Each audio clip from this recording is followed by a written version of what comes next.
What's good, YouTube?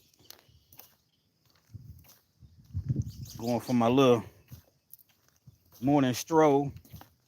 Figured I'd jump on here. It's been a while. It's been a long while since I went live. Long time. Figured I'd do a pop-up live. Apologize for the glare. But I have a hard time controlling Mother Nature. Respectfully. Give everybody an opportunity to jump on here.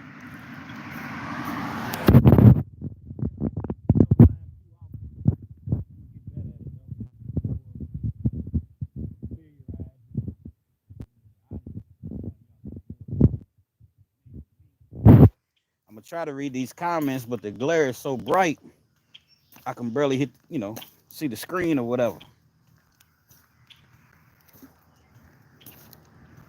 Beautiful day in the neighborhood. It's a beautiful day for a neighbor.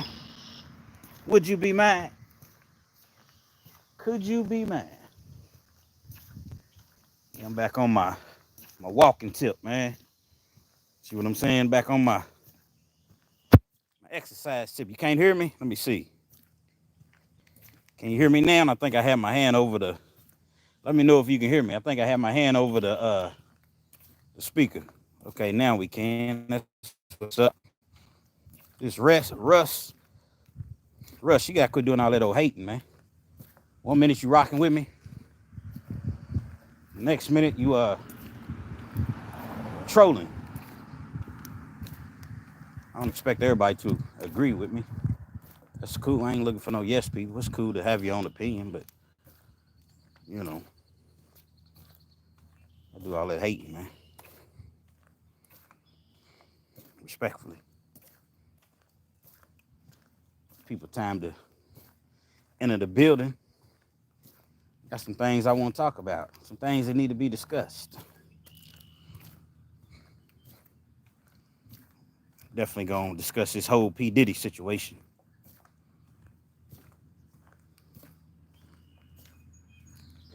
Man, it's a good day out here. Hope I don't get rained on.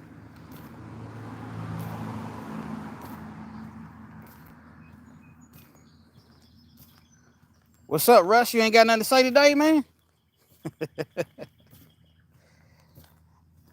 You seem to always be vocal in the comment section.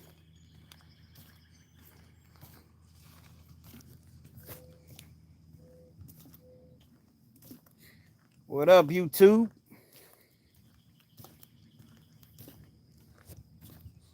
Y'all let me know anytime you can't hear me. I got a propensity to put my hand over the speaker sometimes, inadvertently. Yeah, y'all double tap that screen. Not too many people in the building yet. But it don't matter how many people's in the building, we still gonna talk about it. Y'all double tap that screen. Like, comment, keep up the good work. I appreciate that. It's kind of hard for me to read to see who's posting. Well, let me see who that is. I think it's Miles Jenkins. I appreciate you, bro. Y'all hit that like button for me. Takes 0.25 seconds. Double tap the screen. Get the likes up. Should get the likes up. The notifications will go out to more people than I'm live. And that's the whole thing to this YouTube thing. It's all about the engagement with the audience. See, when YouTube sees engagement, such as likes and comments, definitely shares, they push your videos out more. But when it's not a whole lot of engagement, your videos kind of go to the back burner. And they're going to find a video that's, somewhat hot, and they're going to push that video out. So, y'all double tap that screen for me. I see I only got 1 like so far.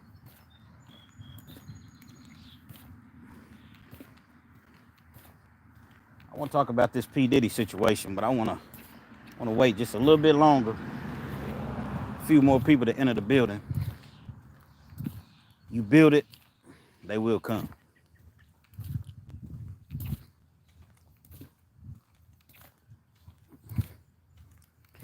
Beautiful day to be walking. I appreciate that. Y'all hitting them likes for me. Appreciate it.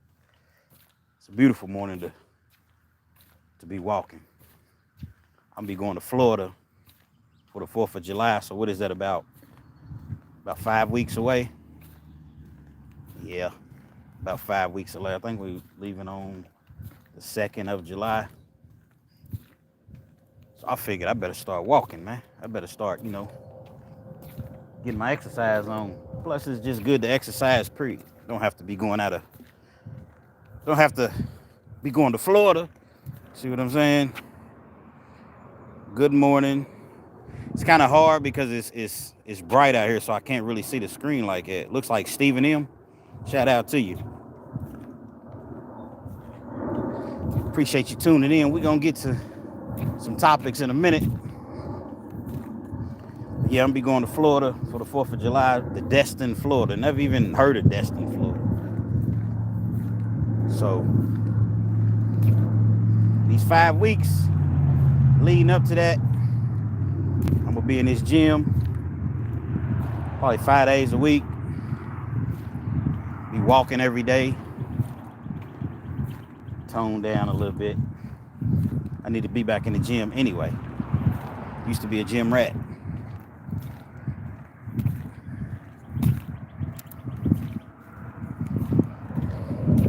Check out the scenery. I'm on a trail. It's like in the back of a neighborhood. I can see the houses. This ain't my neighborhood though. I wish. Y'all start sharing my videos more, it could be my neighborhood. Respectfully. Let's see. Henderson, Kentucky. Was that Mark? Is that Mark Adams? If I pronounce your name wrong, I apologize. Like I said, I can barely see the screen. It's so bright. But I do know Henderson's in the building. Was that 270 in Henderson? The area code 270. Was locked up in Henderson one time. That's a place that you just don't want to go to. Back in the day, I don't know how it is now. I mean, you don't want to go to no jails. Henderson used to be the jail they sent you to. It was like a punishment jail. You get in trouble where you at, keep on. We're gonna send your ass to Henderson. Henderson and Fulton County. Those are the two places you didn't want to go. Edge of the earth. That's what they call it. Because it's way in the western part of Kentucky. Mainly Fulton, Kentucky. Henderson's not too far. I think Henderson's about 2.5 hours from Lexington. But Fulton County, you might as well say you in Tennessee. Shout out to Tennessee.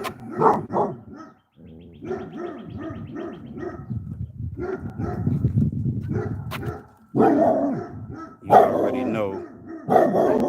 Yeah, exactly. What y'all think about this whole P. Diddy situation, man? Y'all chime in, let me know. It seems to be the hot topic. Got a couple people mad at me. A couple people unsubscribed to my channel because my opinion wasn't their opinion. They hate P. Diddy, so they expect everybody else to feel the same way that they feel. My whole thing is this. I don't think that I've been following this. And when I say I've been following it, like I've been literally reading the transcripts every single day. Obviously, I'm not in court. But I've been reading the transcripts every single day. And I see what the prosecution is trying to do. They're trying to paint a picture that this guy is so violent, which he is. He is. This guy is such a scumbucket. He is. That through the threat of violence and blackmail, he's running this criminal enterprise. He's dictating what other people do. Okay, Cassie, for instance. She's a star witness. If you don't do what I want you to do, then your career will never go anywhere. I pay for your housing. I'm gonna take it away. I pay for your cars. I give you a monthly allowance. I take care of everything for you. So if you don't engage into these freak offs, guess what? All of that goes away. So with the threat of all of these things being taken away from her, she agrees to these freak offs. Not just one, not just two, not just five, but over 100 freak offs. But she never wanted to do it. Based on P. Diddy's assistants, the other individuals that he had, okay, your job is to carry the bag with the drugs in it. Your job is to carry the bag with the money. Your job is to do this, do that. Your job, they're making it like an organization. So when people say, what's a one-man RICO? The other individuals are all given immunity. Immunity, for y'all that don't know, is just basically get out of jail free card. You won't be prosecuted as long as you do what we ask you to do. So it's not technically a one-man RICO. Everybody that they're bringing to the stands played a part. Like I said, his assistant said that he would often work 18, 20 hours a day. And he had specific duties. If he didn't do it, guess what? He was going to get fired. So based upon all of that, with the threat of violence, once again, and the threat of certain things being taken away, money, people were doing things that they didn't really want to do. That's what the prosecution is trying to lay out.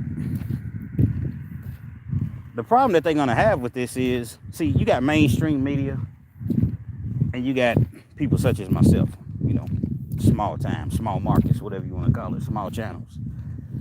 Mainstream media is dragging P. Diddy's name through the mud, which, based upon what he did to Cat in that video we seen, he should be drugged through the mud. Now, do 5 years in that jail. So yeah, Mark, it is terrible in that jail. That's one of the worst jails that I've ever. All jails are bad, but you got some jails that are just terrible. Now they'll hold you. You can do in those type of jails, Class D jails, instead of sending you to prison. I seen dudes in there with 30 and 40 years. Now they didn't have to do 30 or 40 years. You know, it was just their sentence. You know, they may have had to do 2 years and then see the parole board, or they was back on a parole violation or something like that. If you got anything under 24 months to see the parole board and you non-violent, you probably gonna be stuck in a jail like that. But yeah, getting back to this P. Diddy situation, the prosecution is I think that they're doing a good job based upon what I see. But the problem is, man, Diddy got some dogs, man. He got 8 attorneys and they all dogs. They're poking holes. Every witness that gets on the stand, Diddy's attorneys are killing them out. The only one that they lightweight spared was Cassie. They had to spare her because she was pregnant and they didn't want to come across as, I guess, you know, too overbearing, you know, on a pregnant woman. If Cassie hadn't have been pregnant, they would have dogged her on the stands. They had this expert witness that they called, I want to say it was Thursday. It was either Wednesday or Thursday that was on the stands. It was a so-called expert witness that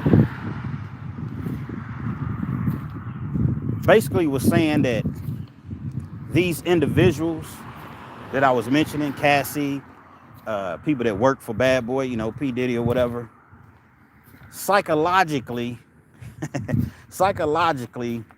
they felt entrapped. They felt as though, even though they could just walk out of the door and just leave, call the police or whatever, there's some sort of, I don't remember the exact term that they used, but psychologically, they were unable to do so. So as a result, they ended up staying. That's why they never left, and they continue to partake in these freak-offs and do things of that nature. So one of P. Diddy's lawyers, he gets up and he rips this expert witness. I mean, they're so prepared. I can't remember the name of this. It was a lady. And P. Diddy's attorney was like, isn't it true that, first of all, how much do you make? What is your fee to have the prosecution, call you in for your testimony? She said $600 an hour or $6,000 a day. $6,000 a day. How many cases has the prosecution called you in? This, Southern District of New York. I don't know. You don't know? Could you roughly tell us? Like more than 5? I'd have to say so. More than 10? Probably so. More than 15? I don't know. More than 20? The lawyer was so cold and prepared. 33 times that this district, Southern District of New York, has called this same person in to testify on the state's behalf, on the prosecution's behalf, because it's federal. And 33 times, she testified the same exact thing. When I say the same exact thing, meaning she said basically what the prosecution wanted her to say. 33 times. And the lawyer pointed all of these things out and just made her look so silly on the stands. And that's just an example of how well prepared the prosecution is. Well, the defense is, rather. Dawn, the girl from Danity Kane, they killed her on the stands. She was they called her in so many lies. Even the individual, one of the escorts, he didn't really get torn apart on the stands, but he didn't really help the prosecution's case either. He just pretty much said him and Cassie would hook up. Matter of fact, they would hook up without P. Diddy, and they became fond of each other. So this whole thing trying to destroy his image, which is already done, so that it kind of taints the jury. So that the jury's like, you know what? We don't know if this guy did sex trafficking. We don't know if he's, has a criminal enterprise. But based upon this video, based upon all the bad things that we've heard, we're going to go ahead and convict him anyway. And that's the whole angle, in my opinion, that the prosecution is trying to, attack him from. It's just going to be difficult, man. Like I said, he got 8 dogs, 8 lawyers, and even Kid Cudi. You get on the stands talking about, you get a call from P. Diddy at your house. No surveillance, no DNA, no fingerprints, no nothing. And his car blows up. It don't really blow up, but, more so catches on fire. So they got P. Diddy charged with arson. Mr. Cudi, did you see P. Diddy at your house? Did anybody see him? Did anybody see you that P. Diddy blew your car up? Everything is speculation. No, but I know he did it. How do you know he did it? Because he threatened me on the phone, and then all of a sudden my car blows up. But where's the proof at?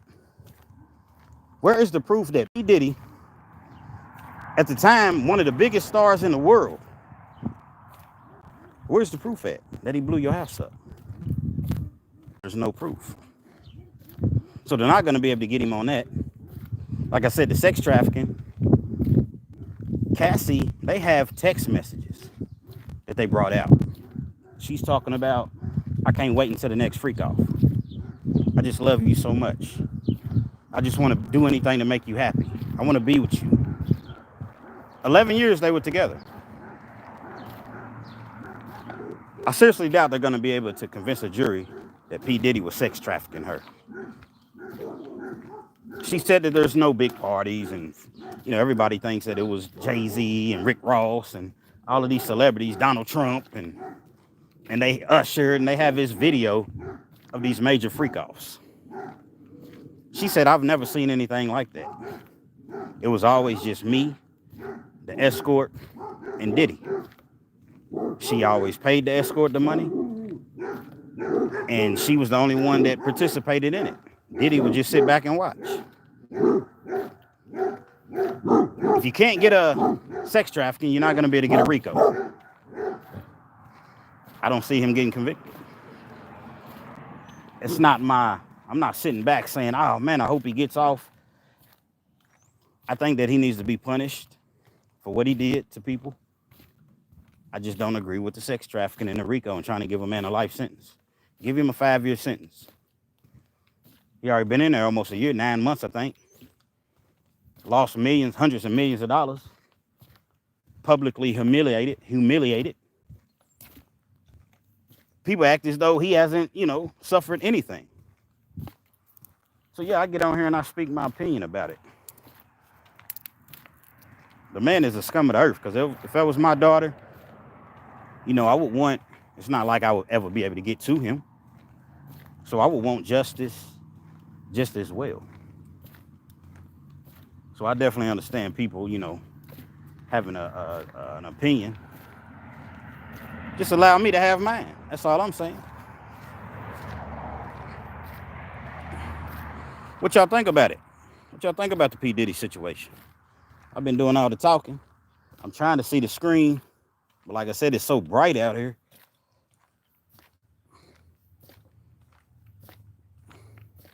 Yeah, it's so bright out here, it's kind of hard to see the screen. We're talking about the P. Diddy situation, Russ. People getting mad because I feel as though he's going to beat it. Not everybody gets mad at me, but some people get upset. Oh, come on, Kenz, I thought you was a real one. I thought you was real. I just know how this works. I know how the police, they will overcharge you in a heartbeat. I've seen situations to where dudes get caught with a little bit of weed. I'm talking about a small amount. You get caught with an ounce of weed. That ain't nothing. Now, this was back in the day to where it was frowned upon if you got caught with weed. But still, weed ain't never been considered a hardcore drug. And I've seen people get caught with an ounce. Maybe $130, $150 on them. And as soon as that officer finds a scale, one scale, a triple beam, they get charged with trafficking. A simple possession charge that typically they would just write you a citation for. Or if they did take you to jail, you're going to bond right out $50, $100. Because they found a scale, they charge you with trafficking. And now you're facing 1 to 5. Now you're facing 1 to 5, and they have what's called a, what up, Jet? What's good with you? Shout out to Jet King. I ain't doing this on my morning stroll. Trying to get my calories down. Well, not my calories down, but I'm trying to go on to Florida here in next 5 weeks, so I got to starting late, but I'm starting. But they have a thing that's called a sentence enhancement. In Kentucky, it's called a PFO, persistent felony offender. And this is what a lot of the jails are filled with. You take an individual, he goes into Walmart, she goes into Walmart, they stealing out of Walmart. Support their drug habits. I'm not condoning stealing from anybody. I'm not condoning, going to Walmart and taking things and walking out. I get those likes up for me. Double tap the screen one time for your miss-eye. I know that stealing is bad. I know that if you do steal something, there's consequences that need to be, retribution, man. So they'll take a case in which you're facing 1 to 5. And they'll say, okay, we're going to hit you with 4 counts. 1 to 5 on each count is what you're facing. Technically, you're facing 20 years. Technically. What they'll do is they'll hit you with a sentence enhancement. So now instead of facing 1 to 5 on each charge, now you're facing 5 to 10 if that's your second felony. If it's your third felony, now you're facing up to 20 years on 1 count. So you end up pleading out to, depends on if you have a good attorney, if you got a paid attorney. If you're stealing out of Walmart, you probably got a public defender. Not to be judgmental, but it's just keeping it real. Appreciate that. Y'all keep hitting them likes for me. Double tap the screen. So now you got to end up taking a plea deal for 7 or 8 years, which is more than the max that you was eligible to receive in the first place of 1 to 5 years. And like I said, it's called a persistent felony offender. Then they send you to prison, and that's how they keep these beds filled. See, a sentence enhancement was only made originally. It was made for Bessie Strain. What it do? What it do? Kim Ortiz, it's hot hell down here in Florida. Yeah, I'll be there in 5 weeks. So I got to get myself in shape. But yeah, with this sentence enhancement, you know, it was originally made for violent offenders or, you know, sex offenders. That's primarily what it was made for. But they're using it to overcharge people and to threaten people. Man, if I go to trial, man, I'm really not even guilty of this. But if I go to trial, I could get 30 years. Jury might give me 10 years. But then once they see my record in the second part of the trial, which is called a sentencing phase, they might enhance my sentence all the way to, you know, 20, 30 years. So I better take this, you know, I better take this 8 pause, double pause, triple pause. I better take this 8 years, because if I don't, man, I might not ever make it back to the streets again. So yeah. That's where that whole sentence enhancement comes in at. You don't want to get caught up in the system, man. Don't get yourself caught up in the system, because jail sucks, man. I did a video, I think yesterday. Y'all go check it out. And actually, it was a couple days ago. And I was in a cell, man, and they threw me in a cell with this dude. And this dude was a beast, man. Like, this dude was a real live beast, man. One of them dudes that been locked up in and out his entire life. He was in his 30s at the time. Dude was probably about 6'1", 6'2". Easily. Out all day long, man. And they throw me in a cell with this dude. He trying to boss me around. Not really bossing me around, but he's calling shots in the cell as far as, you know, this and that. I don't like this, you know, making too much noise when you turn over on your rack. Your rack is your bed. So sometimes you get one of those beds that pop. Any movement that you make, the bed pops. Well, I'm on the top rack. He's on the bottom rack. So I'm not going to lie, the bed did pop. I'm not even going to lie. And it will scare the hell out of you, especially if you sleep and you hear that loud popping noise. But guess what? That's not my fault. I don't control what beds are put in the cells. I don't control anything like that. So I knew I wasn't gonna be down there. What up, Hammond, Indiana? Hammond, Indiana's in the building. Been a fan for at least 6 months. Bessie Strain, I appreciate it. I definitely appreciate y'all chiming in. I'm gonna start going live more. I just rarely go live. I guess the notifications are not, you know, really going out. I don't know what the situation is, but I'm gonna start familiarizing myself more with, you know, you all that watch me. I definitely appreciate you.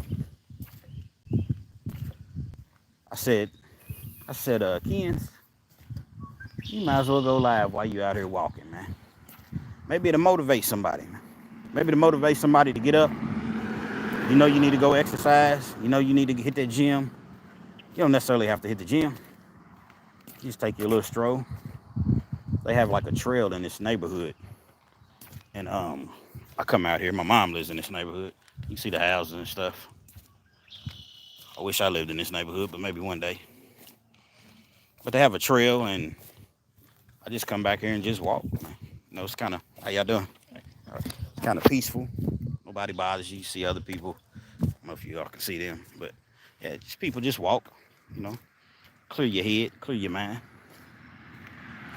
But yeah, this individual, he gonna tell me that when I go to use the restroom, when I go to pee, excuse my French, but it is what it is. I need to start sitting down because it splashes. And I'm like, what? You gonna tell me I need to start sitting down when I pee?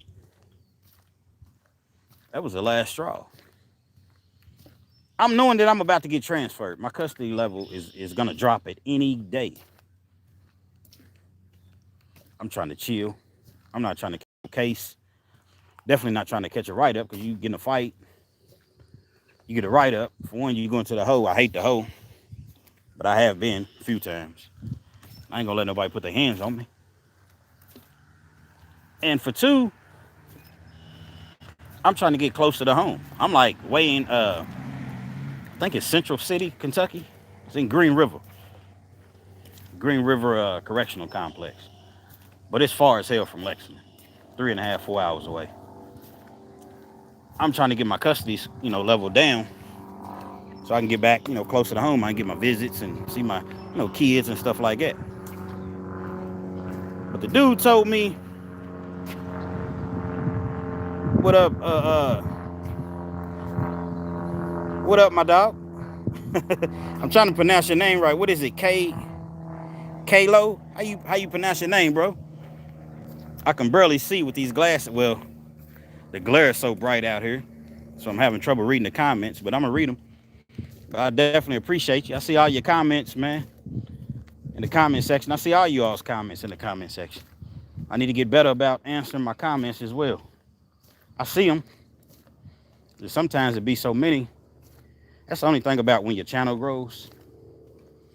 When your channel is smaller, it's easier to kind of get back with every single body. But then once you start to grow and then you get behind, it's like, man, I got to do better on my comments. But I definitely see you all. I appreciate you. And I'm going to do better on going live. And I'm going to definitely start doing better on my comments. But like I was saying, I'm trying to get my custody score down. I'm trying to get out of the cell. I don't know how much time dude got, but he's very, very miserable. And it's quite obvious. But you going to tell me that I got to sit down when I pee? Man, you got me fucked up. So I snuck his baby oil in. Yeah, I had the baby oil way before P. Diddy. Pause. No Diddy. And certain prisons, they allow you to have baby oil, but Green River, they didn't want you to have any baby oil.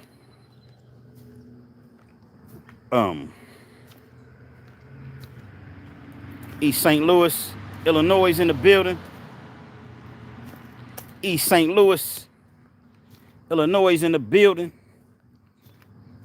I should have let my moderators know I was going live today. Get this weirdo out of the chat. He ain't got nothing better to do. So y'all ignore that foolishness. So I'm like, nah, man. I had my baby oil. I had a hot pot. Prison, they sell hot pots. All it is just like a little plastic pot. Plug it up, heats your water up.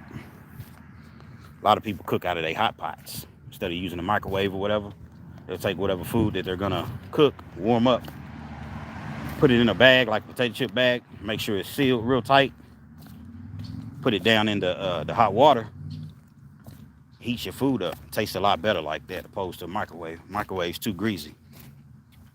But nevertheless, I had a hot pot. And I said, I'm about to get dude, because it's going to come to a head anyway. So I'm going to get him before he gets me. I'm really not trying to fight this big son bitch in the cell. Cell's too little. So I'm going to get him before he gets me. I already had the plan together. We'll boil this water. We'll put this baby oil in there that I snuck in. And well, Kenz, hold up, Kenz. Let's back up. I'm gonna rewind on a live. Ever seen anybody rewind on a live? Why would you need baby oil in prison? Yeah, I seen, man.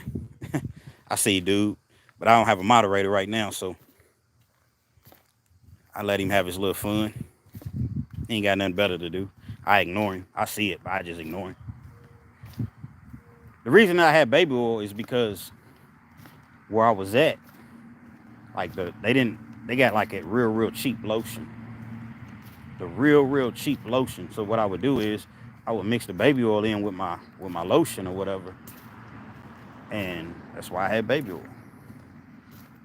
It's not like I went through, major links to sneak it in. Just dude wasn't really paying attention. I just kind of grabbed it. He had put it in one bag and he had turned his head or went to do something, and I grabbed it and put it back in the other bag. Because the one bag that he was putting it in was the stuff that I couldn't have. But anyway, heat that water up. I'm going to throw this baby oil in the hot pot, and I'm going to throw this shit on him. When he's landing, because he already had a bottom bunk, I'm going to throw this shit on him. That was the second time that I almost had to throw hot water on somebody. Yeah, you got to lock in the sock. I had that locked and loaded too. I wasn't taking no L's in the cell, man. And it just so happens that day, the very next day, when it was going to get done, because I was going to do it that night. I already had my mind made up. I had told one of my partners on the yard. The UA calls me down to the office. UA's he's the person that's it was a male, and he told me that my paperwork came in and my custody score had dropped, and I was going outside of the fence. They got like a little camp. Most prisons got a camp outside of the fence. Low level, low violence, closest step to going home. He said, I can't tell you exactly when, but just know that you'll be going outside real soon, outside of the fence. And so when he told me that, yeah, he messes up the whole thing. But outside of that, I was like, man, it's good that I'm going outside of the fence, but I don't know when. This dude might try me before. I wasn't scared. There was no fear in me whatsoever. I was afraid of what I was going to do to him. Just so happens that next night, they come and tell me to pack it up. That next day, actually, they called me over the loudspeaker. I was out on the yard walking with my dog. He was walking the loop. Tell me to pack it up. I went in and I packed it up, and I was gone. That was one of the things I said. The administration saved me right there, but somebody pointed out something in the comments when I told that story the other day. He said it wasn't the administration, it was God. God saved you right there. Definitely did. Because it was going down. Can you imagine? That's what prison is like. Can you imagine being in a cell with somebody about the size of an average bathroom? Now get them likes up for me. If you don't mind, double tap the screen for me one time. That's all it takes, 2.5 seconds. Double tap the screen. But can you imagine being in a cell with somebody that you don't even know? He's physically imposing, intimidating. He's telling you what you can and what you can't do. You like, look, bro, I ain't trying to hear all that shit, man. But yet you're not really trying to be in a situation where you're going to have to resort to violence. But you know it's coming. You know ultimately he's going to try you for real. That's what prison is about, man. They don't care anything about you. I've seen dudes have DUIs. They throw them in the cell with a dude that got a life sentence. 3 years, dude is serving for a DUI, and you throw him in the cell with an individual that got life. They don't care anything about your safety, man. Well, Kenz, you shouldn't go to prison. That's true. You shouldn't. A lot of prisons drive jails and prisons. The town thrives off the backs of inmates. Prisoners work for pennies, literally. A great job in prison is about $120 a month. And you're going to work for that $120 a month. And they're going to weaponize that job. So any little thing you do, you catch a write-up, you subject to lose that job, especially if y'all leave the compound. Your average pay in prison, this Kentucky prisons, I don't know how it is everywhere else, but your average pay in prison is about $26 a month. You know what I mean? In the house, my dude. What up, TB? Terry Brown. That's my dog.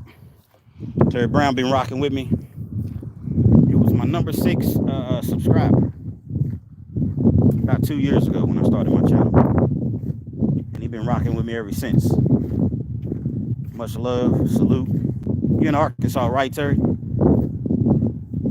Y'all get them likes up for me. I appreciate y'all. Just double tap the screen. I definitely appreciate you. So they'll weaponize these jobs in prison. So if you have a regular job, because you have to work or you have to go to school, one of the two. Your average prison pay is $25, $26 a month. It's so crazy because you see guys that do a whole lot of tap dancing in prison, right? To get these jobs making $120, $130 a month. You got dudes that refuse to work out here on these streets. I ain't getting no job for no $14 an hour, $13 an hour. I ain't going to flip no burgers. I ain't sweeping nobody's floor. I ain't cleaning nobody's toilets. But to go to prison. And that $130 a month that they make it in prison, they could make a day. But they refuse to do so. Not only are they tap dancing, now not all people, but a lot of people are. They're willing to go through any length to keep that job. Some people tell on people. They're working with the staff or whatever, just to keep that job in prison. And when they come home, they're not gonna work again. Okay. Shout out to Jacksonville, Arkansas. Was that Newtown? Newtown Hood? Newton Hood? It says Newtown. It's either Newton Hood or Newtown. See, we have a street in Lexington, and it's spelled like that, the exact same way, but it's called Newtown. It's spelled the exact same way. But yeah, dudes that be in prison, man, some of the hardest killers, some of the hardest criminals, and they'll take pride in their job. I understand it to a certain extent because you got dudes that that's all they got. That's literally all they got.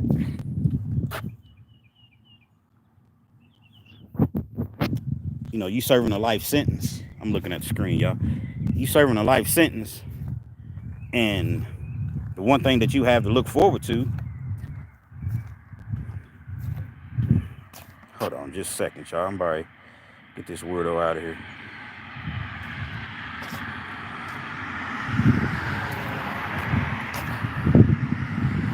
But the one thing that you have to look forward to is your job. The weight pad. If you're in a workout car in prison, what up? What's that, Slim Boat? What's good? Salute to you, man. I appreciate you. I definitely appreciate you. Okay, TB, my bad. I got you. Newtown.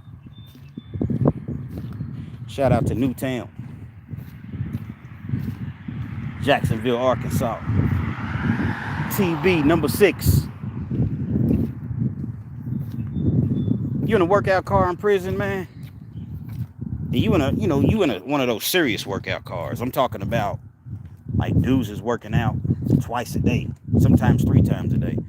See, when I first went to prison, you didn't have to have a job or go to school. So you got guys who work out in the mornings. Don't matter if it's 10 degrees outside, 8 degrees, because most of your workout pals in prison are outside. You grab your coffee, your hot chocolate, whatever, you wrap up, put that jacket on. You got your, your thermals on, sweatsuits or whatever. Layer up, you go out there and get it in. Rain, sleet, snow. Go in the morning workout, probably about 8. Yard open, depending on what time the yard opens. Work out about 8. Come back after lunch, probably like, I don't know, 1 o'clock, something like that. Work out again. Then you come back in the evening, about 6. You're gonna bang again. So that's why when you see these dudes that are in prison, or when they get out of prison, you be like, how did these dudes get so big in there? Dudes is working out, man. They hitting their weight pal, man, and you know what I'm saying? Like it's very, very serious. I appreciate you, dog, tapping in. That's Slim Bo, right? Make sure that I get the correct pronunciation. Slim Bo. So yeah. So you got dudes that's that serious about working out in there. And if you miss a workout, you better have a very good reason. Now I'm talking about like the more serious cars. I seen a dude get split one day, man. Literally. Because he missed a workout. He had missed like a couple times that week. And they were, I think it was like 4 of them in the car. Like, how y'all doing? It was 3 or 4 of them in the workout car. When you hear me refer to a car, when you hear me say car, it just means a group, your clique, your people that you around. That's your car in prison. So dude had missed a workout and dude was like, man, I'm sick of him. He look up on the loop. Well, he looks outside because like I said, the weight pal's outside. So you got a track in prison. Everybody walks the track, the loop. He sees a little youngster walking the track, getting high. You can tell he's smoking. He's with one of his other partners. Next time he makes his way back around, because you got to pass the weight pal. Little youngster, come here. Tells youngster to come over. What's up with you missing workouts, man? Man, I told you I wasn't really feeling too good. But I'm just saying, you done already missed a couple times this week. You asked us to be in this car. We told you. We told you how serious it is, man. You can't just be missing workouts like that. The youngster ended up not showing up one more time. Dude split him, man. When he came in the weight pal, he took a weight and split him with it. It was like I don't know, maybe a 5 pound. Could have really did some damage, but he split him open. You think this is a joke? You think this is a game? I told this in one of my stories. This is my life. As he jumped up, this is my life. Split dude, man. A couple weeks later, you see little youngster back in the car. I bet he didn't miss it again. That's how serious prison is, man.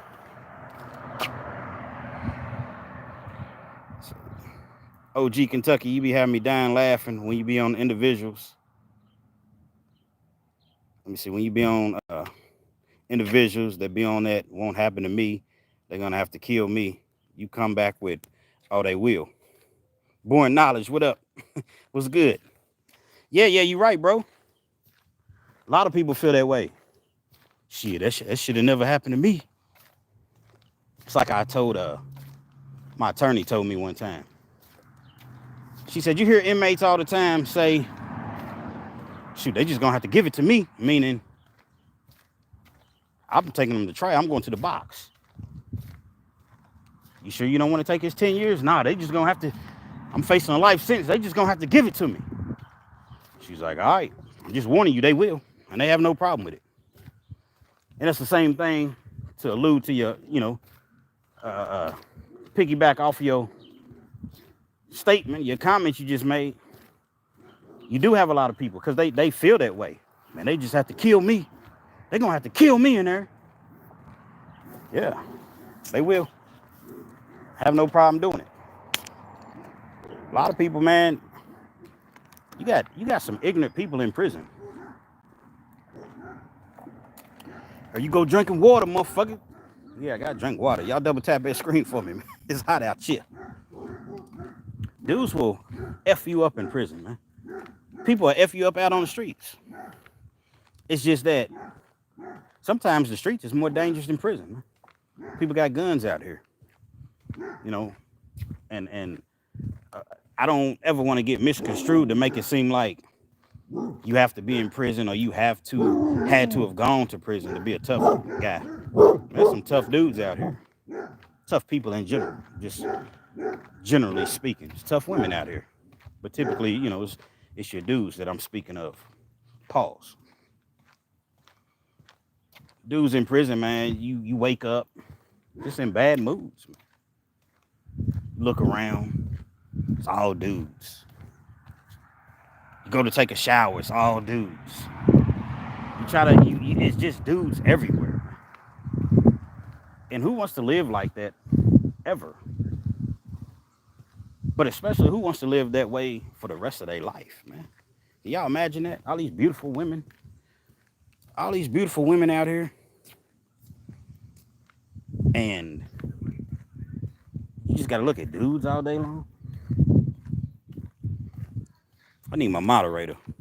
I might have to call the enforcer. That's what I get for not calling her anyway. Miss Pat would have been got this weirdo out of here. I apologize, y'all. I'll pay him no mind. He needs some attention.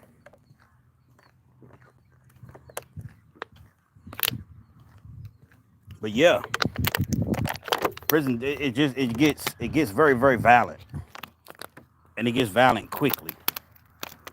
Not only will the inmates split your wig, the guards, the COs will split your wig. Told y'all about my partner Omar.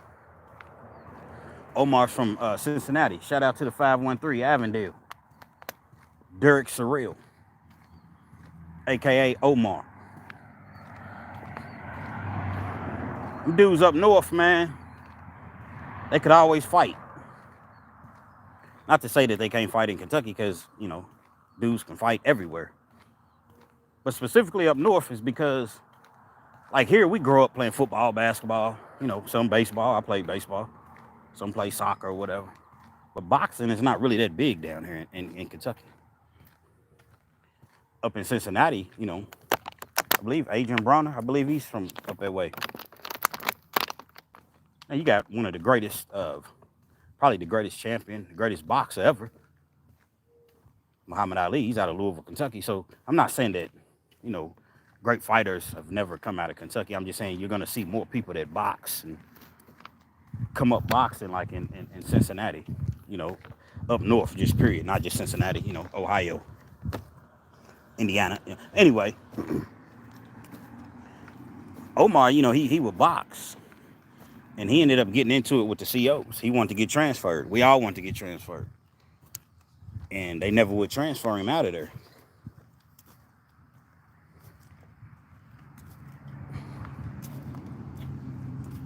Is it Asante? Asante Travis was good. What's up with you? Sean Chauffeur? Oh, yeah, it's always somebody. I appreciate you, Sean. Yeah, it's always somebody. Typically, I got my moderator, man, but I have to let her know. She just called me the other day to check on me, too. And I met her on YouTube. And she's out of Houston, man. Pat Watson. Shout out to you, Pat Watson. She don't play no games, man. So typically when I have a troll like that, they been gone. But I didn't let her know I was going live, so I don't know. I guess she didn't get the notification. But anyway, Omar liked to fight, man. He didn't really like to fight, but he could fight. And he would fight at the drop of a dime. COs came in there. They rode for him one day. He wrote a note to John. John was over to jail. We was in Beattyville, Kentucky. Three Forks Regional Jail. That was one of them jails. We're talking about Henderson. You don't want to go there. Fulton County. You don't want to go there. Three Forks Regional Jail. Here it's a lot better now, but back then you definitely didn't want to go there, especially if you was black. That's just keeping it real. It was one of them type jails, man. And he had wrote John a letter. He told him, y'all keep double tapping that screen. I appreciate y'all. And he told him, he said, look, bitch. It's exactly what he said. He said, look, bitch. I done told you. Now, John's over the whole jail now. He's the Class D coordinator. Look, bitch, I done told you to get me out of this jail. And if you don't get me out of this jail, I'm going to start putting hands on people, starting with you. I was like, bro, do not send that. Because, like, you could put if you wanted to talk to the Class D coordinator or whatever, unless you just caught him walking through, you had to send him a letter, send him a note. There's a little box that you put it in. I said, bro, whatever you do, do not send that. He's like, nah, man. He's like, hold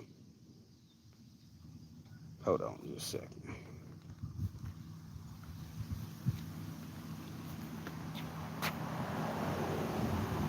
Give me just a second. So, can y'all hear me? Y'all jump in the comment and let me know if y'all can hear me. Just somebody just be like, yeah, we can hear you.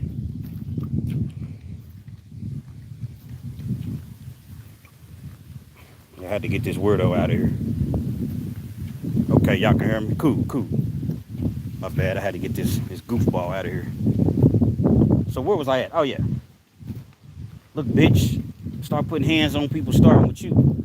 Get me out of this jail, man. A couple of days later, we all sitting in the cell. It's probably about 20 of us in the cell. I say about, 15 to 20 of us. We sitting there chilling. John walks in. John walks in with Big Keith Combs. Big Keith Combs, man, looked like the Big Show or some shit off wrestling. Smug's about 6'5", 300, and got to be 330. And he's not sloppy with it. Like he's kind of, like his belly ain't hanging all over his stomach. Like he's a big dude, man. John walks in the cell. Big Archie's about the same size as Big Keith. He's sitting there on the table. John's like, yeah, I got your letter. Evidently Archie was trying to get out of there too. It's a punishment jail. We all down there because we done caught write-ups wherever we was at or whatever. Sometimes it's just the luck of the draw, but me, I kept getting in fights and shit. Because the parole board, I thought I was going home. First time I went up for parole, they set me back like 3 months. Something's wrong with my paperwork or whatever. So I'm like, all right, cool. It might, wasn't really my paperwork. It was I had gotten transferred. So somehow I got lost in the sauce. Set me back 3 months. I go back up for parole after the 3 months. I'm thinking I got an opportunity to go home. Appreciate that. Y'all appreciate that. They give me 15 months. Damn, they gave me 15. Actually, they gave me 16 months. I don't know why. I think they gave me the 16 months setback because when I went to see the parole board, it was on the last day of the month. It was May 31st.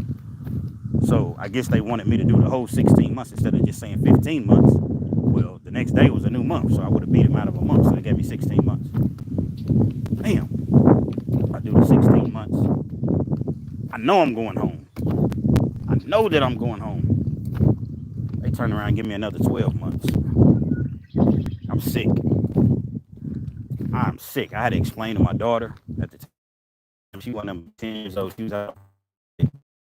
Explained to her that I wasn't going to be able to make it to a party. And that was her birthday wish. That's all she wanted for her birthday. Obviously, she was going to get more than that. I was making money where I was at. So I was sending money home on a regular basis. Yeah, I was making plenty of, we're going to talk about that too. I was making plenty of money.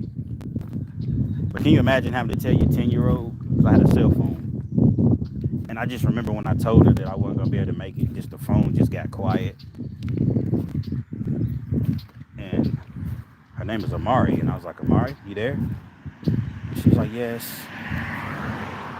She was like, it's okay, Daddy.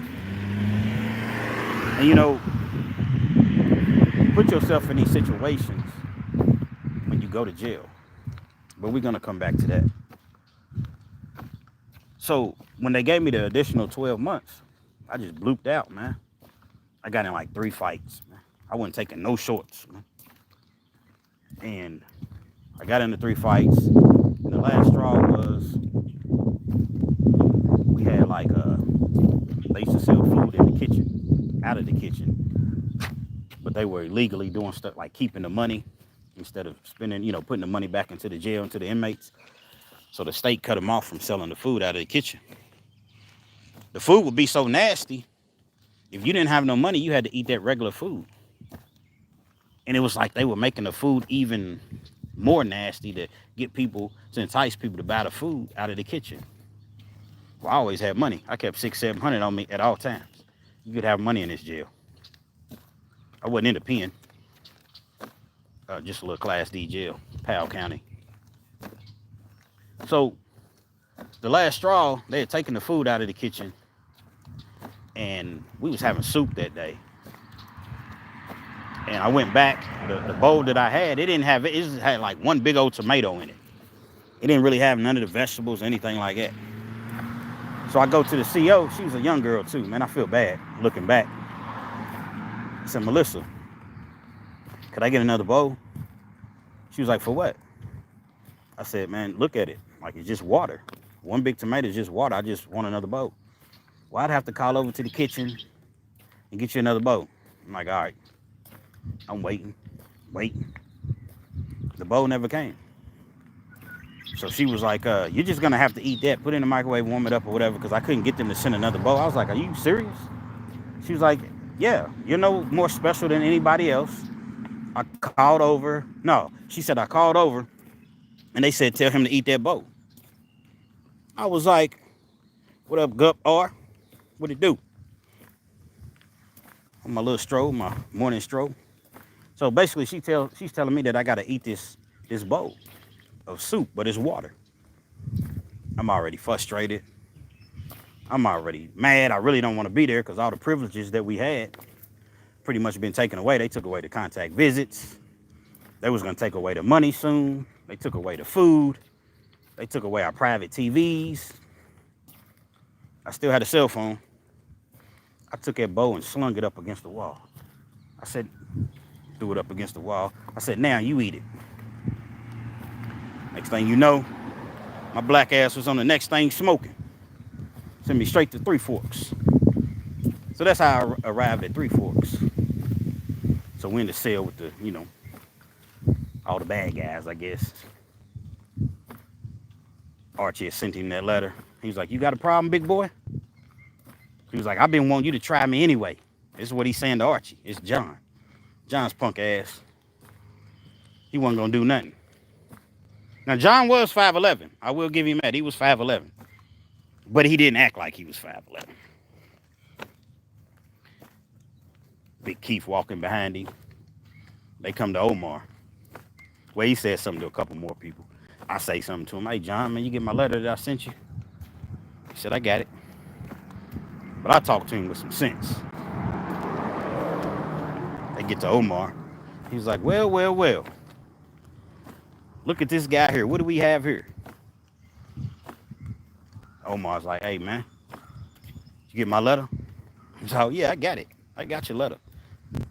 You gonna get me out of here or what? John gets to taking off his jacket like he getting ready to fight Omar. Like he really want to fight. He takes his badge off. He said, you know, you're gonna start with me. So let's see, you know, let's allow you, it's your opportunity to start with me. Omar's laughing. Next thing you know, they get to fighting.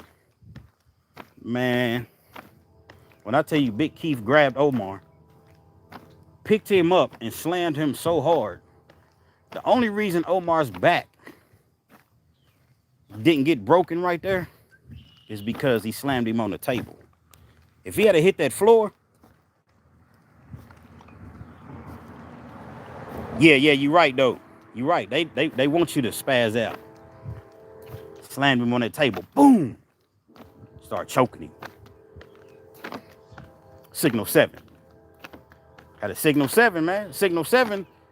Y'all that don't know, Signal 7 is when officers need to get there and get there immediately. There's a fight going on. There's violence going on.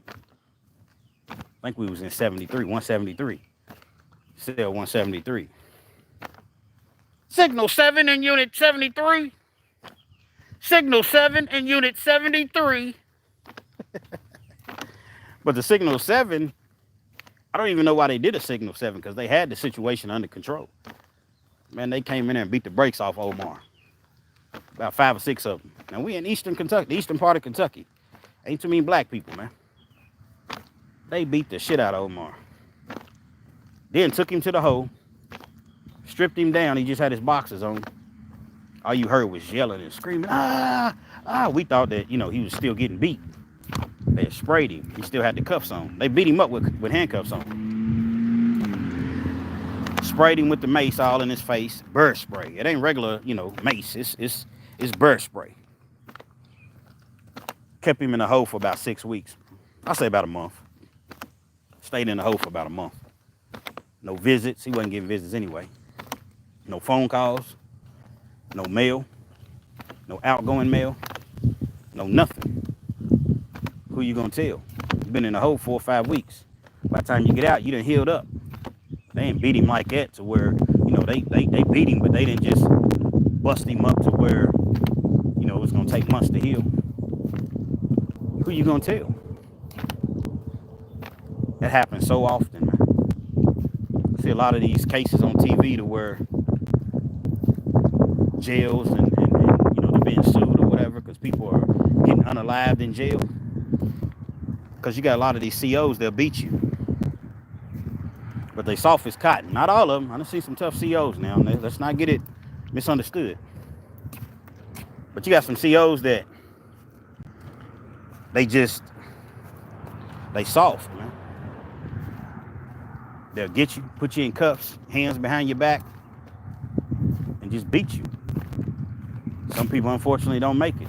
And then, like the little situation that happened, not little, but y'all see that situation that happened in New York a few months ago, where they brought the black man in, hands was behind his back, put him up on the table, and just beat him to death. Literally, beat him to death. And they caught it on video. It was like 11 of them.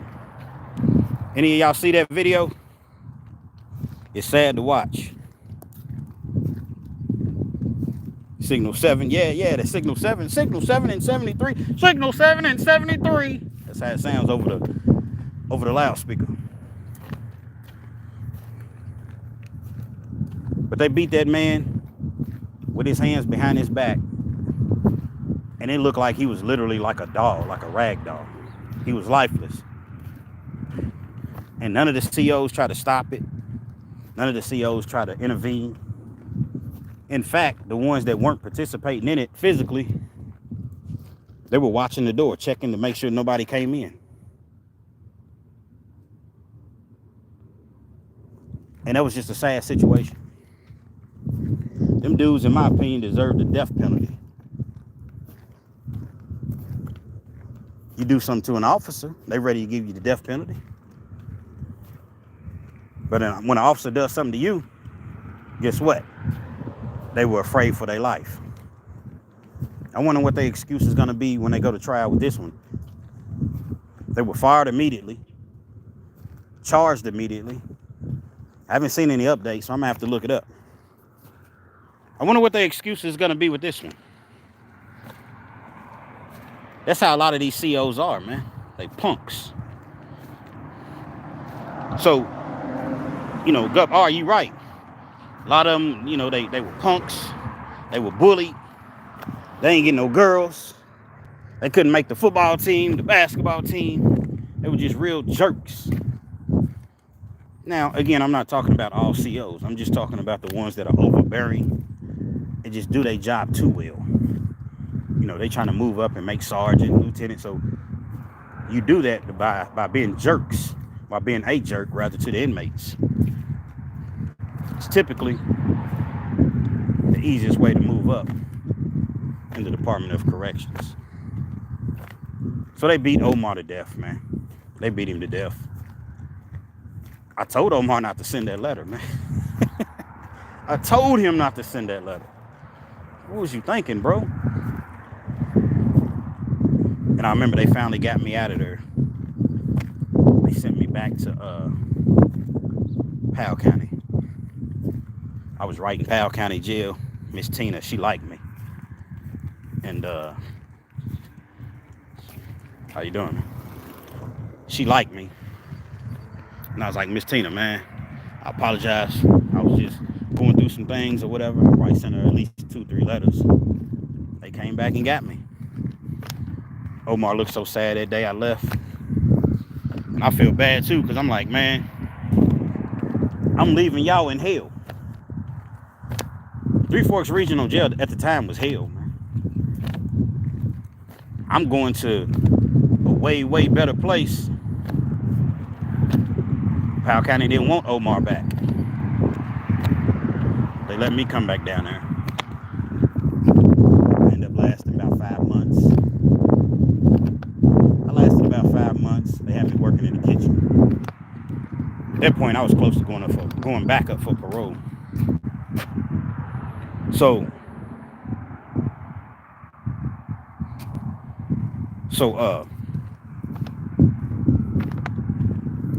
I had to get up at like 3 o'clock in the morning to get to work every morning. I'm like, man, fuck this shit. I ain't working in the kitchen no more. I quit. Once again, at 6 o'clock in the morning, said my name, real Kenz. I seen Connie Harding. Shout out to Connie Harding. If anybody knows her, she's over the jail at Powell County Jail. Like it's in Stanton, Kentucky, I believe. She got that black garbage bag. When you see the black garbage bag, when you locked up, I mean you're going somewhere, going away from there. Going to the hole, getting shipped, transferred, whatever, but you're going away from there. They brought that black bag in. You don't want to work in the kitchen no more? We got a place for you. Sent my ass away to Christian County. Hoptown, 270. Hoptown was a beautiful place. It was just far. I get to Hoptown. This is like July. I go back up for parole in September. Anyway, I ain't tripping. I'm on the ride to Christian County because they ain't even tell me where we're going. They won't tell you where we're going. What up, Doc? 216, the land. Where's the land at, bro? Shout your city out. 216. I'm in the ride. I'm like, man, it's a long ass ride. I got handcuffs on. So, but the handcuffs are in the front. So I had my phone. I snuck my phone out. I'm texting a couple of my people like, hey, man, I'm getting transferred or whatever. I don't know where I'm going. Just know that I'm getting transferred. I ain't gonna have my phone. We get there about 3 hours, 4 hours away at the time. I'm like, man, they got me way in Christian County. Hoptown. I'd always heard about Hoptown. Shout out once again to Hoptown, but I had never been there. When I go into the jail, I'm debating like, man, do I try to sneak my phone in? I was debating on whether to take my phone inside of the jail, but I ain't really know the officer. He really kind of looked like a super cop. One of them type dudes, man, who wore the dark shades. Uniform was all creased. Boots was all shiny. What you will do, you will place this in this bag. You will then take this and place this in this bag. I will give you your uniform. You will then, in turn, go into this bathroom and change and put this uniform on. But before then, you will be strip searched. This is how the dude was talking. I said, man, I better not try dude, man. He super cop, man. I said, plus I only got a couple more months before I go back up for parole. I said, they got to give it to me this time. Because even though I was getting in fights and stuff like that, they wasn't really, like, they would put certain stuff in your reports but they really didn't. They could, but you weren't like, they didn't really give write-ups where I was at. They throw your ass in the hole. I went to the hole about 3 or 4 times. Miss Joanne always came and got me out though.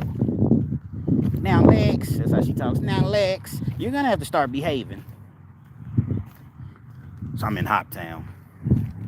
New city, new place. They send me to the cell. When I go to the cell, it's a big ass cell. I'm talking, that's the biggest cell that I've ever seen. It looked like one of them prison cells. It looked like one of them prison cells in California.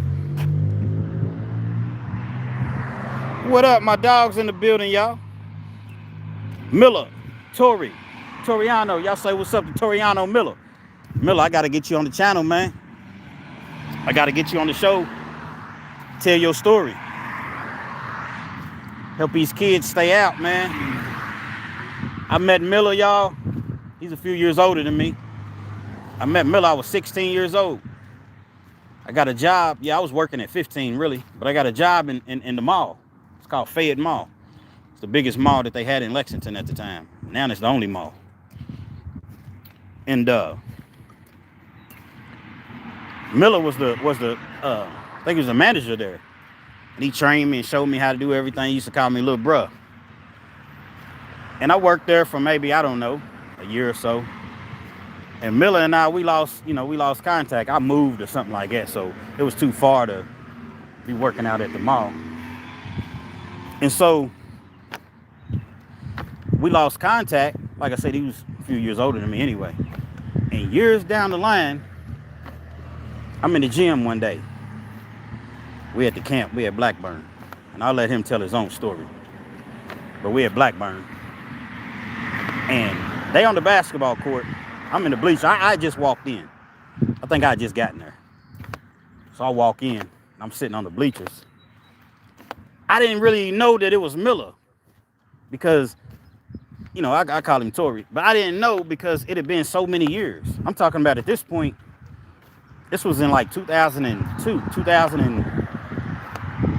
2003, some shit like that, 2002. I ain't seen Miller since, I don't know, the 90s. So I guess technically it wasn't that far, but nevertheless. I see Miller turn around and push somebody. Like he pushes dude in the chest real like boom. And I looked, but I still didn't know that it was Miller. I didn't know it was Miller until I got up on him, like, you know, closer to him. And it was one of them times where, you know, in prison they play bully ball. So dude was trying to set hard screens, I guess, with Miller, or he was trying to, you know, play roughhouse. So Miller pushed him in his chest real hard, and he had to let him know, like, it is what it is. That's my dog Miller, man. We used to walk the loop. We used to walk the loop for miles, man. Just talking about what we was gonna do, you know, when we got out. But that's definitely my dog. I remember that. You know what I'm saying? I definitely remember that. I'm gonna bring Miller on, man. Miller got a testimony for y'all. Miller got a testimony for you all, man. The things that I talk about, how prison is, how you lose loved ones when you're in prison, close ones. You got a story to tell, and I'm gonna definitely bring him on, man. Appreciate you chiming in, Miller. I'm gonna connect with you. I be seeing you on Facebook, so I'm gonna definitely connect with you, dog. We gotta get together, make this thing happen, because I know you got stories for days. I remember the story how you told me how you got locked up. But I'm gonna let you tell the story. I remember the whole thing. I'm in my mom's neighborhood, right off of Leestown Road, subdivision. She got like this little trail. I come back here and walk. I'm going to Florida for the 4th of July, so starting tomorrow, I'm back in the gym. Just get my walk on every day. I'm gonna start going live more. Let, you know, the audience get to know me. Because this is really how you get to know people. Going live. I just rarely go live, but I'm gonna start going live more. So I'm gonna definitely link with you, and that's my word. But yeah, man, I forgot what I was even talking about before. Excuse me. I forgot what I was talking about, y'all, before my dog Miller jumped on. Pause though, double pause. But yeah, I was probably talking about some prison shit. Stay up out of that place, man. There's too many opportunities out here on the streets, man. I know that times get hectic. You know, make me want to jump into Benz and ride up to Texas. You know, times get hectic sometimes, oftentimes. But you just tell yourself and you remind yourself, would I rather struggle out here or go to prison and struggle? Because if you're struggling out here, you're going to struggle in prison. Got to ask people, you know, calling, begging people for money and shit. Now, some people, you know, they get their hustle on. They don't call home and ask for nothing. There's hustles in prison. You know what I'm saying? But I appreciate that, Rob Black, Florida in the building. What part of Florida you in, my dog? Yeah, I'm going to definitely get in touch with you, Miller. Definitely. Christian County. So I arrive in Christian County. I appreciate that. You know, I'm getting old now.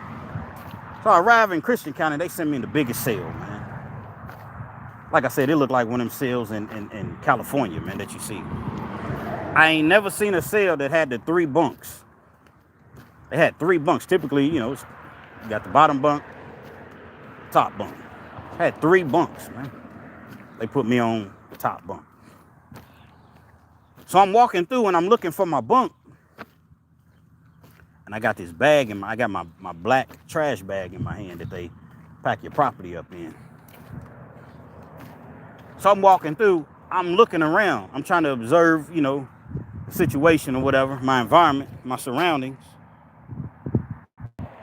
I didn't see a familiar face in there at all. Dude's looking at me. Now at this point, I've been working out. But I had probably only been working out for like, I don't know, 60 days, maybe 90 days. But it don't take me long when I work out because I've always kind of worked out. So it's like if I was to go back to the gym right now, in 45 days, you'll be able to tell that I work out. So I'm walking through and my bag busts. When my bag busts, all my commissary falls out. Where I was at, we had Grippos. So we had like the little bags of Grippos, man. Probably about 15, 20 bags of Grippos fall out, along with other stuff that I had. I'm trying to make sure that I get all my stuff, make sure don't nobody rush me about these Grippos. Because people was like, hey, bro, y'all got Grippos where you was at? Christian County Jail at the time, you could have your own money. You could have as much money as you wanted. Literally. I'm going to tell y'all about Tennessee. Dudes is got an eye on my Grippos, man. They offered me $5, $10 for a bag of Grippos. I'm like, nah, man. Because I ain't want to, you know, bust nobody over top of the head like that. And plus, I knew once the Grippos was over with, it was over with. You wasn't getting them off commissary. And so, I'm like, man, I'm going to have to fight about these Grippos. Because dudes was really getting at me about these Grippos. I'm ended up having to fight. I get in there. When I tell you that I've never had a city show me so much love, man. Man, Christian County, Hoptown. You hate to say that you love a jail, but I love the people there. Man, they showed me so much love, so much hospitality. I was on the lockdown side. I'm gonna tell y'all this before I tell you, you know, I'm explaining this to you. On the lockdown side, you just in, you know, you're in the cell all day long. The beautiful thing about it, when your money order comes, right? Your money order will come in the mail. You can literally cash the money order. I don't care if it's a $200, $300 money order. You cash the money order, you sign it, they give you cash. Gambled all day long. Played poker, shot dice all day long.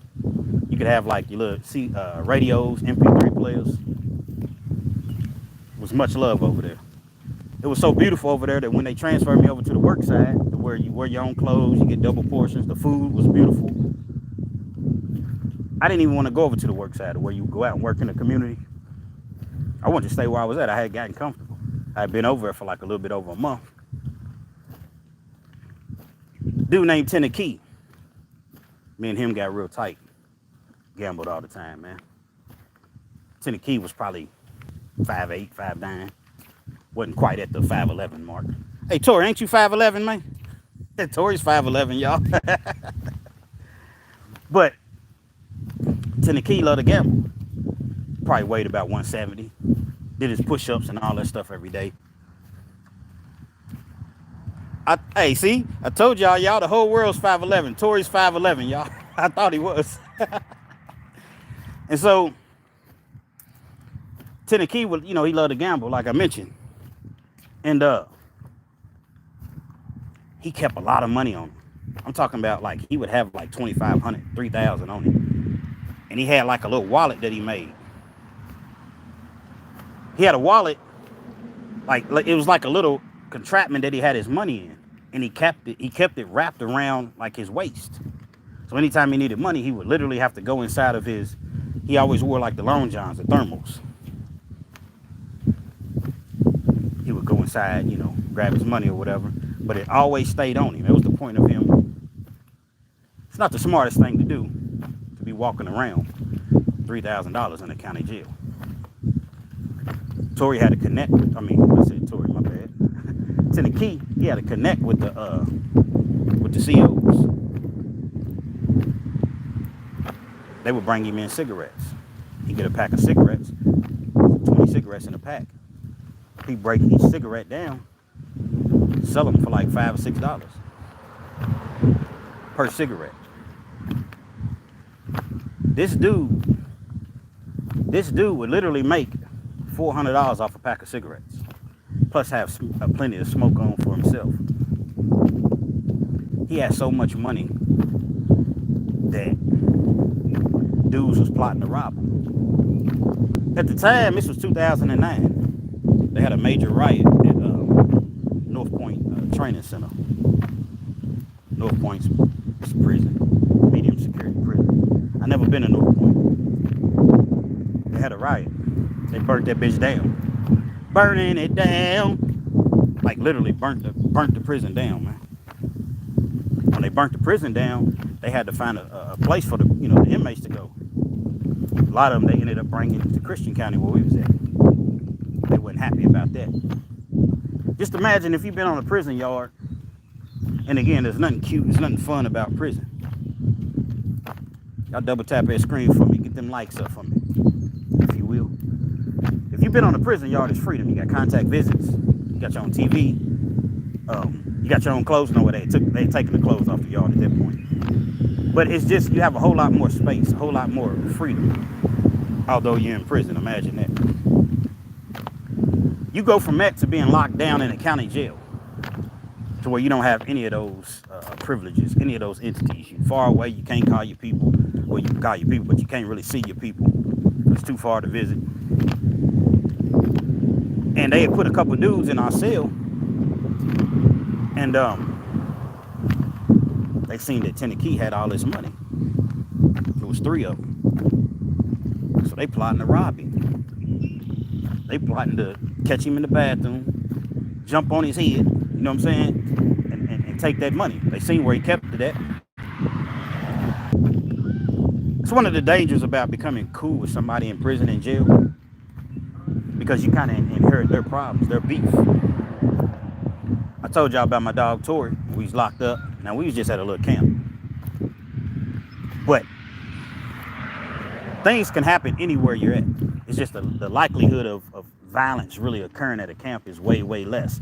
But I done seen a dude get the brakes beat off of him to where I thought the dude was dead, that he beat up, and that was at a camp. So you can get your issue anywhere. There's tough people everywhere. When me and Tori was cool, if something popped off, I had to have his back, because I know he was gonna have mine. There was no doubt. There was no question. Regardless of where we was at a camp, but we could have been behind the fence. I done been to several different places behind the fence or whatever, wherever we was at. If something jumps off, we both got to go. Now, me and Tennessee, we was cool, but I don't think we was cool like that. You see what I'm saying? We hadn't had enough time to really get to know each other like that. So I'm on the lockdown side. He goes in the bathroom. Dudes have been plotting for a couple of days. They go to make their move. When they go to make their move, Terry Brown said, "What up, Miller?" When they go to make their move, one of them hits him. Boom. He's always aware. He kept his head on a swivel. They told him, get it out, man. He reached down in those thermals that I told you that he had. He would always wear thermals, always. That would help secure his money. He reached down into his shorts to the inside of his thermal. And they said that boy put out a sword of justice. I'm talking about this dude had a damn near butcher knife that he kept on him. Now that all makes sense to why he was never nervous about having that much money on him. Said he caught two of them, sliced two of them up. The other one, he's chasing around the cell. He's chasing the dude around the cell. But dude's running. It's a big ass cell. It's not like a regular, it's a big ass cell. Dude's running.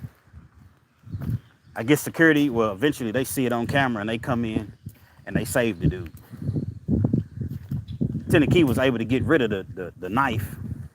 I don't know. They didn't really, like in Christian County, they wasn't really tripping down there. They wasn't coming doing shakedowns and all that stuff. So when he's chasing him, he kind of got the knife covered up. It's a homemade knife, so he got it covered up. But people knew what he had. By the time the police came, he didn't throw it or whatever. So he never got charged.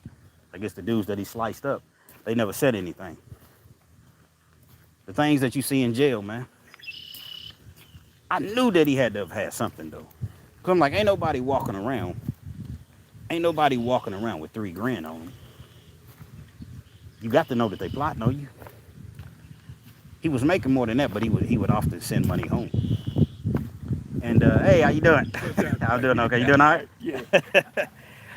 He would often send money home, but them cigarettes kept coming in. Can you imagine? A pack of cigarettes. He would give the officer that brought it into him $100. So they bringing it into him, left, every day, like it wasn't nothing. It's crazy, man. But yeah, I knew that he had something. And them dudes got their issue that day, 2 of them anyway. And if he had caught the 3rd one, he might have went on and did him in. Respectfully. See who else is in the building, man. Get run up, get done up. Absolutely. You shot me a text, 445 block. That's what's up. I'll check it out as soon as I get off my live, man. We'll chop it up. I'm about done here. Got a little bit more. A little bit, not too much further to go. But yeah, it's been a good walk. Been a good live. Y'all ask me anything though. Like I said, I got to get familiar because a lot of people got over 13,000 subscribers now. And so, there's a lot of people that I'm not really familiar with. Hey, Terry Brown, TB. You remember I only had I don't know. I was so excited when I got my first 50 subscribers. And then I got to 100. And I was like, oh, man. And, and I just appreciate the growth, man. I'm appreciating the journey, because it's a journey. And it's like anything else.